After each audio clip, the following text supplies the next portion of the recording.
I'm Tobias Ellwood, Member of Parliament and former Minister for both the Foreign and Commonwealth Office and the Ministry of Defence, and I'm currently the Chair of the House of Commons Defence Select Committee.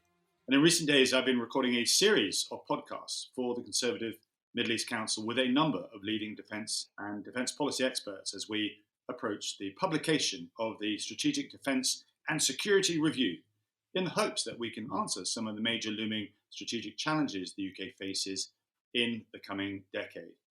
And for this last podcast, as part of this series, I'm delighted to be joined by Dr. Karin von Hippel, who is the Director General of RUSI, the Royal United Services Institute. I understand the world's oldest independent think tank on international and defence and security. RUSI has been at the heart of military and security thinking for over 180 years. The Duke of Wellington established the institute in 1831, and since then it has been at the centre of policy making and thinking about defence and security throughout the peak and transformation of the British Empire, 2 world wars, the Cold War, and now the new disorder, if we can call it that, of the contemporary world. So, Dr. Karin von Hippel, welcome today. So thank you, Tobias, and thank you to CMEC for inviting me to join you for this podcast. Delighted to discuss a range of issues with you today, and glad to hear that you think RUSI is as relevant today as it was 189 years ago. Well, I've lent on your documents and publications ever since I became a Member of Parliament, so really pleased to have you here. Should explain that you come with a wealth of experience, and justifying your Director General rank at RUSI, you were at the US Department of State as a Senior Advisor in the Bureau of Counterterrorism, and then as Deputy Assistant Secretary in the Bureau of Conflict and Stabilization Operations, and then finally as Chief of Staff to General John Allen, who's I know very well, and Special Presidential Envoy for the Global Coalition to Counter Daesh. And you've also got experience of working at the UN, the EU, as well as other places across the world. So such a wealth of knowledge. And we're really pleased to be able to probe into some of the big issues. And when you speak about European security, there's 2 aspects of that. There's the positive, I suppose, which is NATO, this enduring alliance, which has done well. And then, of course, there is what on earth is Russia up to? So let's start with those two questions to you. You know, I think that the Russia relationship has become increasingly complicated over the last decade, really. I mean, in many ways, Obama's inaction on a number of issues, whether it was the Syria civil war or the Ukraine crisis, the invasion of Crimea, the inaction of the United States under President Obama, who I worked for, really served to galvanize countries such as Russia and China to become more assertive and aggressive. Now, Obama had his own reasons for not wanting to get involved militarily. He wanted to avoid another Iraq, but inaction often sends a stronger message than action sometimes. So I think you can trace some of the Putin's learning about what he could get away with back to that period. He might have done that anyway. It's very hard to say. I think he knows that the US in general and Western European countries are reluctant to go to war, but he has certainly been pushing the envelope, and he has played so far above the weight of Russia, which really is not a superpower anymore. It does have nuclear weapons, as we all know, but it's not a superpower. But he really has managed to play above his weight in so many ways, mostly in the hybrid space. And then, of course, he just denies everything. I mean, the latest example of this potential assassination of Alexei Navalny in Siberia is, here's another example where they deny that they were involved.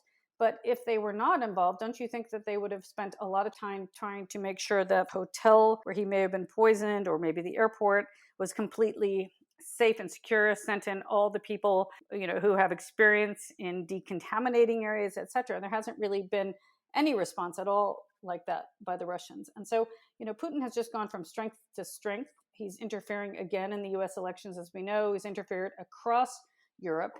And when he's confronted with evidence by very good investigative organizations such as Bellingcat, he just denies it. And I think that's how you can contrast Russia with China in many ways. They both are asserting their weight globally. They both counter the values that the UK, the US, and other countries espouse, but they're going about their maneuvers for power in different ways. We associate, we'll come to it, I think, the stepping back of the United States, perhaps, from an interest in the international global order, not least with the COVID, when you'd expect a superpower to perhaps take a lead. But you touched on the fact that it was actually Obama who just didn't do anything, let alone a deliberate America First approach. I remember the vote here in Parliament in 2013 where we chose not to intervene in Syria. And I think that did give the green light. Perhaps that's an illustration of what you meant with Obama. So it's really interesting. Perhaps there is this reluctance of presidents not to make promises to focus on domestic, but there are consequences when the Western superpower takes a back seat. Right, that's absolutely the case. I mean, Obama, there was a famous quote that he leads from behind that one of his advisors said quietly behind the scenes, and that was quoted quite often. And I think he was trying to play a more collaborative role. I think you're right that the UK decision not to bomb Syria influenced the United States as well, but he could have decided to do it anyway. But he certainly wanted to work in partnership with partners. And that's absolutely not the case with President Trump, who's very happy to go it alone, but then gets very upset when other countries don't join him. And he never even makes an attempt to try to bring them on board. So they have very different styles of leadership. And, you could even trace it back further. I mean, I'm not a historian, but you could trace it back to the US war in Iraq when many countries thought that was an illegal preemptive war. We later found out that there were no weapons of mass destruction that Saddam Hussein had, et cetera. We all know that story. But of course, I think many countries didn't trust the US at the time. And that also really has served to besmirch US leadership, and it really has interfered with US attempts to provide that moral authority. And so I do think that even if, I know I'm jumping ahead a bit, but just in this particular case, that if Biden is to win the presidency, it's not going to be a revert to the pre-Trump period. There will be many countries that no longer trust the United States. And even if they believe that Biden is going to be a believer in multilateralism and partnerships and alliances, they may still think, what is to stop another Trump from being elected in the future? And a Trump that may be more effective than this particular President Trump has been. He doesn't know how to work the levers of power very well. So what's to stop a future one? So we need, in all of these countries, we need to build up our own capacity, our own resilience, et cetera, which, at the end of the day may be a good thing. And it's interesting also how personalities are really shaping the direction of travel nowadays. Obama, Trump, but ultimately going back to Putin himself. He's now secured power for a very long time, arguably for the rest of his lifetime. And he seems to still have a bee in his bonnet about Russia losing its superpower status.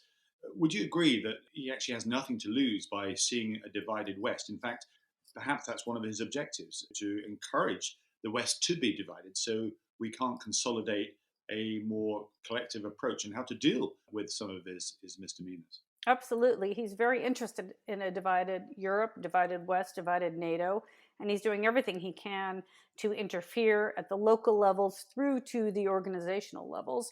And now he has really a partner in crime with China, which is also pushing for a divided Europe to prevent European common stances on China. And so, but certainly Russia started that out before China did, and Putin has been at it for some time.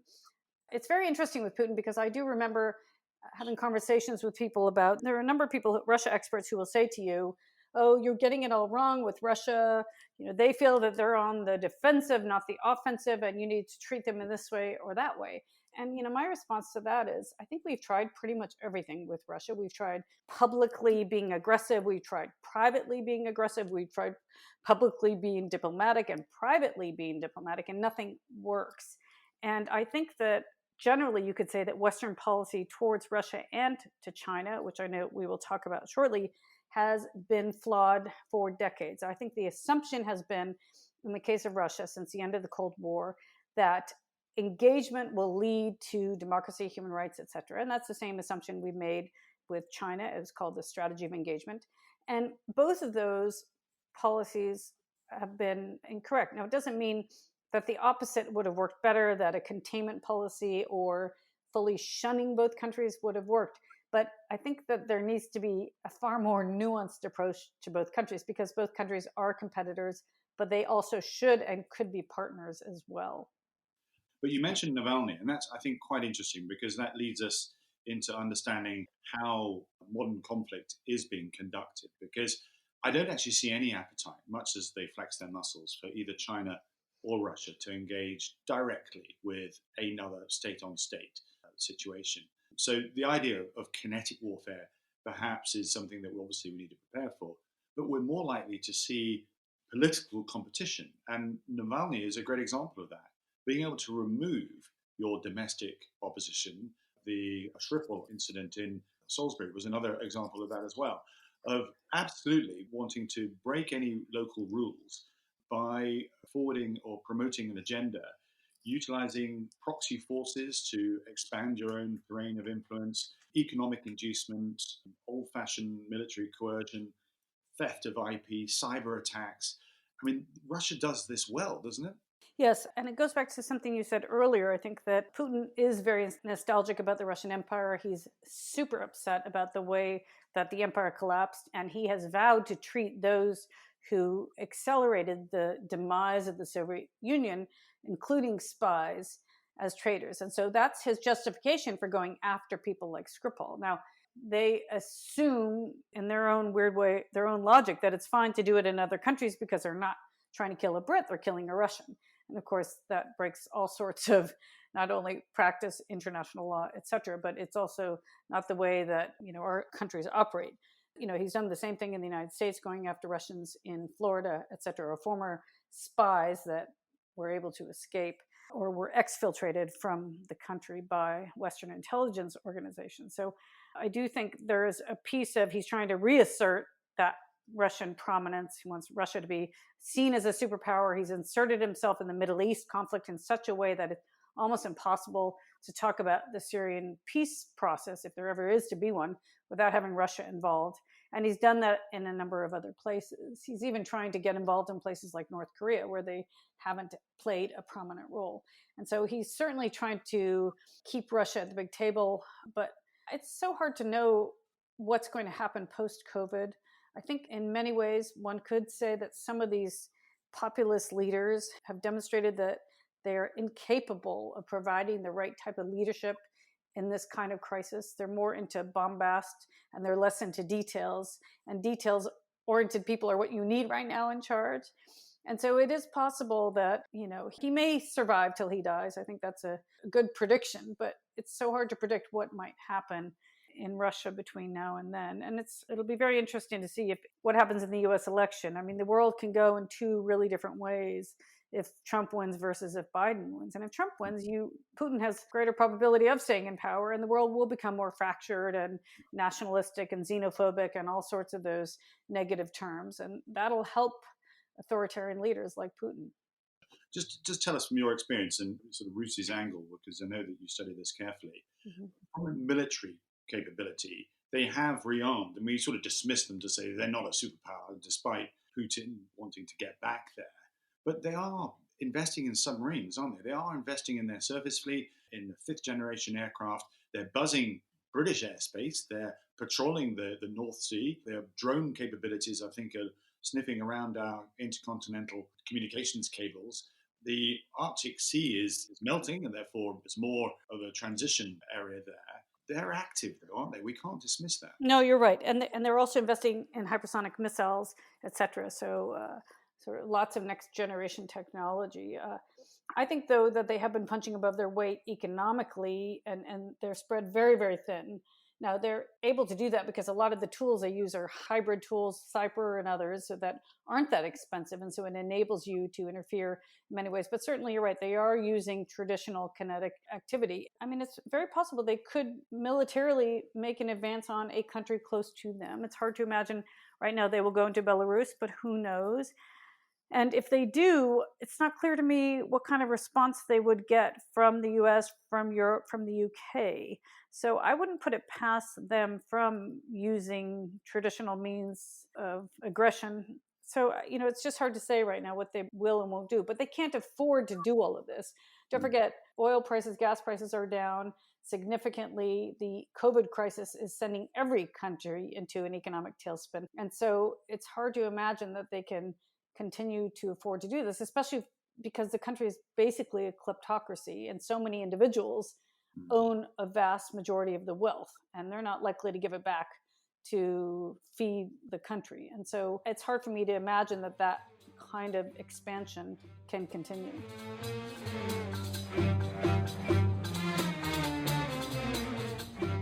And you mentioned that there is a synergy, if you like, a bonding developing between Russia and China. Let's turn to China now. Now, China is a country that probably most people didn't know a lot about or had a strong view about, let's say 6 months, a year ago. But the debate about 5G and Huawei, the perhaps focus of attention because of COVID-19 on them suppressing the news, has really exposed where the country is today, what a titan they are economically, militarily, and technologically. And they've not really matured into that international global citizen that perhaps 10 years ago, when David Cameron and George Osborne trotted across there, hoping to welcome them with open arms into the democratic fraternity.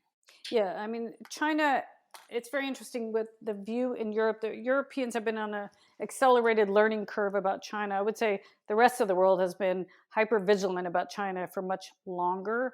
Go to, Korea, Japan, Taiwan. Obviously, they've been exercised about China, and the U.S. has been for some time as well. It really started at the beginning of the Obama administration, if you recall, the so-called pivot to Asia that never really happened because Obama ended up getting distracted by so many things. But the Europeans haven't worried about China. They considered it in someone else's backyard, and they were much more worried about Russia, which I think in the last few years, the Europeans have been waking up to a lot of negative behavior by China, more in the investment side, industrial policy, IP theft, all sorts of bad practices.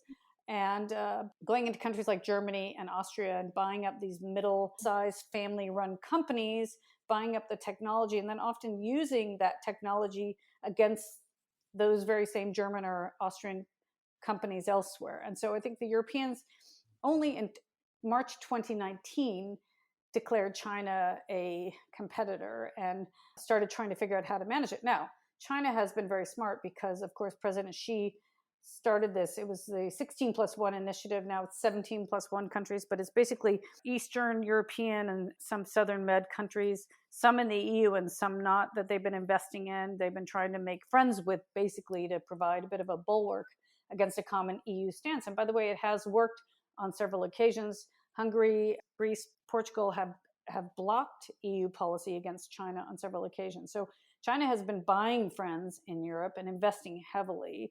So their behavior is very different. They're very overt and public about their investments, whereas Russians are pretty much covert and deny most of what they're doing. And the Russians don't really invest that much. Obviously, they're trying to do gas pipelines and others. But the Chinese have been expanding their Belt and Road project to Europe. It's really a global project. And here again, we don't know what will happen at the end of this COVID crisis, because China also will be suffering economically, and they won't necessarily be able to invest at the levels that they have been going forward. And by the way, there's no such thing as a free lunch. People always say, well, China doesn't have any preconditions on its aid. They have lots of preconditions on their aid, as we have been learning. Whether it's what you call Taiwan, or, if you're going to invite someone to speak like the Dalai Lama to a university, there's all sorts of pressures these countries get put under by China. Yeah, and I read a speech by US National Security Advisor Robert O'Brien, Tom Cruise's Top Gun film, the sequel to the Top Gun, and that in the post-production phase, China managed to have the Taiwanese and Japanese flags removed from Tom Cruise's flak jacket. They've been putting so much pressure on Hollywood, on NBA, I mean, all sorts of, the U.S., so many people have caved in the private sector to Chinese demands, airlines, etc. So they've been very aggressive under Xi. And we need to distinguish. I think it's always important when speaking of China, and there's a little bit of hysteria I see in some of the debates in the UK. We are talking about the regime. The Communist Party, exactly. Not the country itself, which we actually absolutely want to have solid relations. And where this goes is quite interesting. Some argue that, and I think I sit there as well, that we are actually sliding into a Cold War already, but we're in a bit of denial in that we haven't really appreciated that this isn't about a build-up of weapon systems either side of an Iron Curtain and missiles and so on.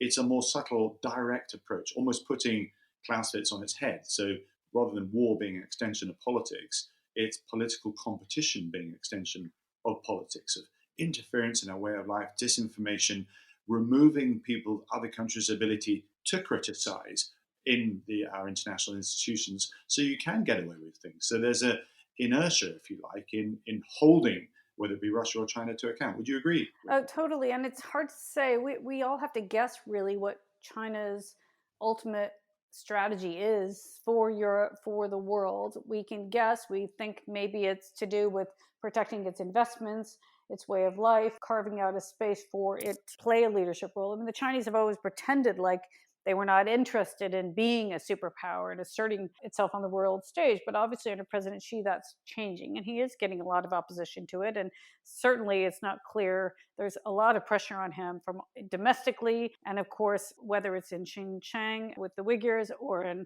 Hong Kong or in Taiwan, there's lots of areas that he is very challenged right now. And so it's hard to say what's going to happen there. But I mean, I think you raised an interesting point about Russia and China. Now, we've been doing some work on Russia and China in Europe and what they've been up to in individual countries, and really more to educate ourselves and the public about what they're doing so people can make more informed discussions, whether it's in the private sector or for government policy. But so far, we haven't seen that much evidence that they're working in tandem, but I think they're very aware of what each other's doing, and they're certainly learning from each other. You know, I was in China last October for a meeting, and I remember speaking to some Chinese think tankers, academics, and others who were complaining about U.S. policy and how aggressive the U.S. was towards China. And they were saying to us, the way that the U.S. speaks about China and calling us a strategic competitor, because in their view, that means you might go to war, that kind of terminology.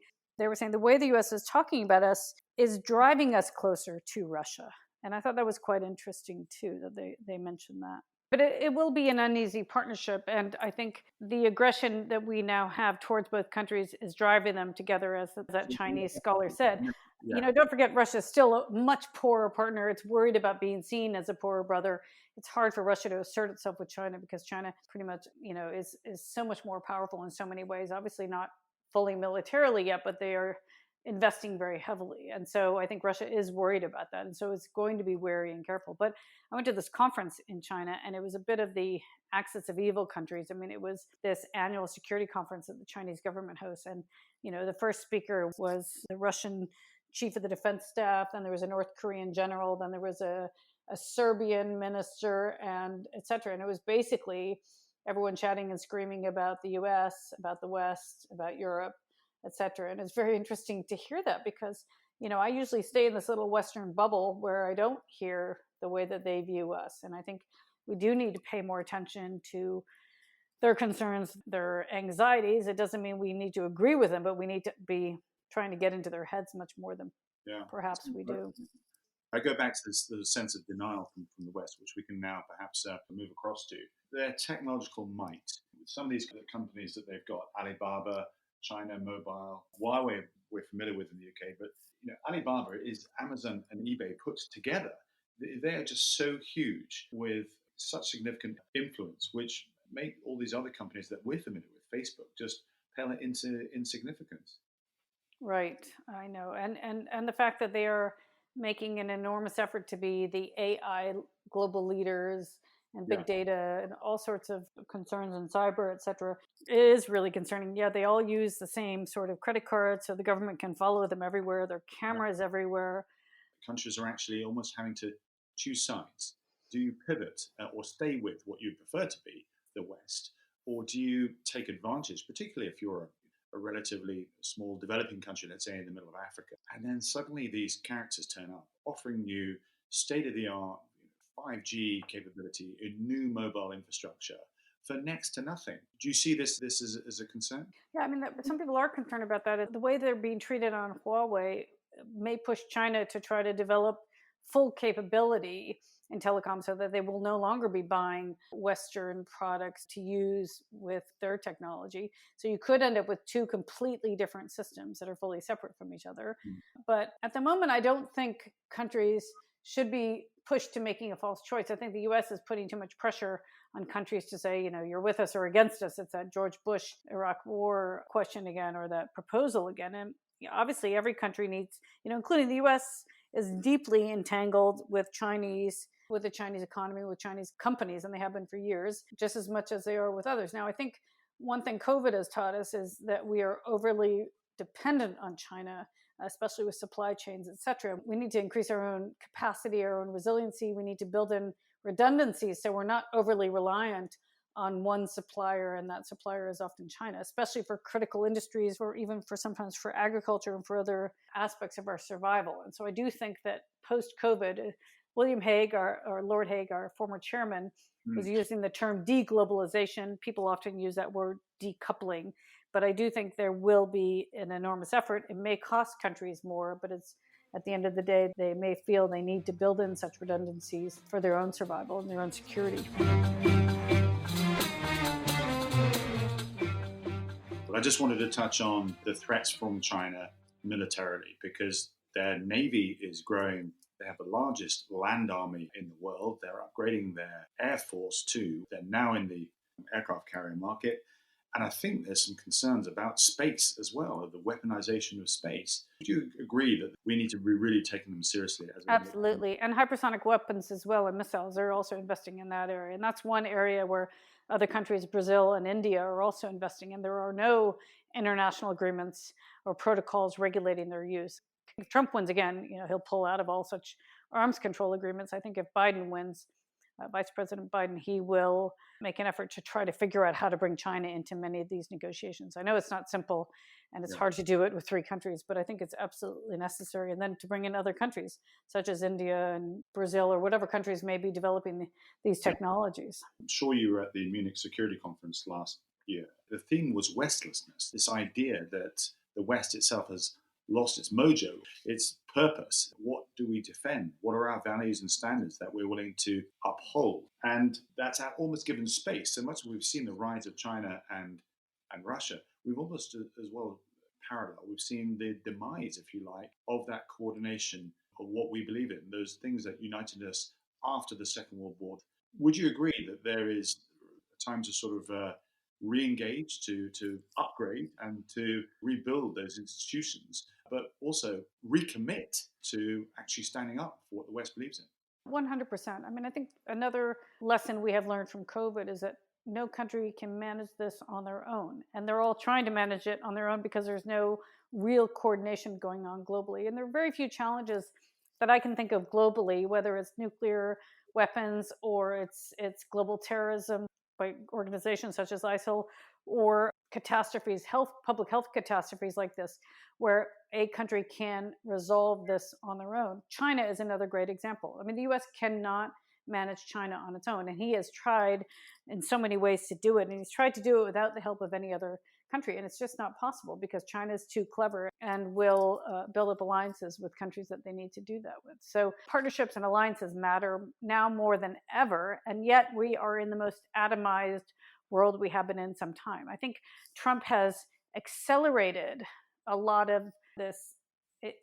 Much of this was in motion, but Trump has certainly been an accelerant for this at the global level. On the other hand, I think the one thing that he has made very clear is that many of our institutions, whether it's NATO or the EU or the UN, are in desperate need for reform. And it just wasn't happening without a supercharged negative force like Trump has been for these organizations. And I do hope if Biden wins that these organizations will think about reform in a very serious way.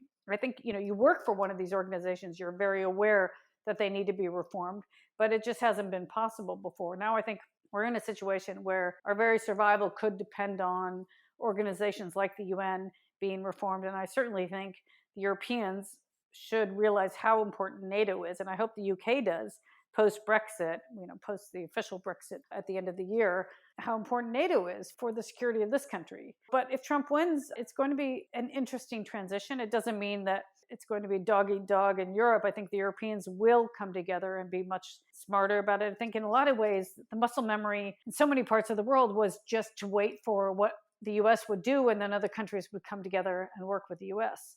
I think with Trump, they realize they can't do that, but no other country or organization has stepped in the place to provide that leadership. And I imagine that if Trump wins again, that will be rectified, that a country or an organization or a grouping of countries and organizations, like-minded is one of the terms we often use, will come together to provide that leadership, and the U.S. can join if it wants or not if it doesn't want. But certainly countries won't turn to the U.S. anymore if Trump wins again. And it's really going to be the beginning of the end of the U.S. superpower status, in my view. There's been talk of the D10 grouping of nations. I mean, you mentioned India and Brazil, two nations, democratic nations that we'd want to ensure would be included. I read the Economist report on why the UN itself doesn't advance and upgrade because it no longer is arguably fit for purpose with the way the National Security Council is structured and so forth. But the Five Eyes seems a solid group of nations that we could work with. Expanding that out to perhaps create a new contract, a new commitment as the basis to regenerate a sense of purpose for the West. There are lots of groupings of countries that can be expanded or built upon. I mean, the Five Eyes is mostly intelligence sharing. It doesn't include Germany or France. So I think that it could end up being that we get back to David Matrani's functionalism, where you come together for a specific purpose, and then you can come together in other ways for other purposes. So, it could be something a little bit less organized and a little bit more organic like that.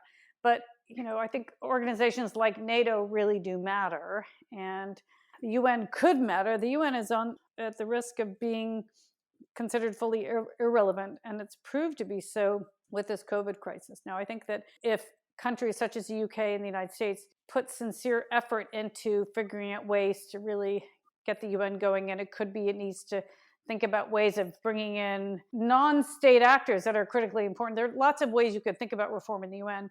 I don't think the Security Council is the main one right now. But so there's lots of reform efforts that need to happen going forward. It's not clear to me how and when those will happen. Just one point on the India and Brazil. I mean, here are two other countries that have populist leaders right now, and so they will be reluctant to be playing a collaborative role right now. But India in particular is incredibly important. I mean, a third of the world's population live in India and China.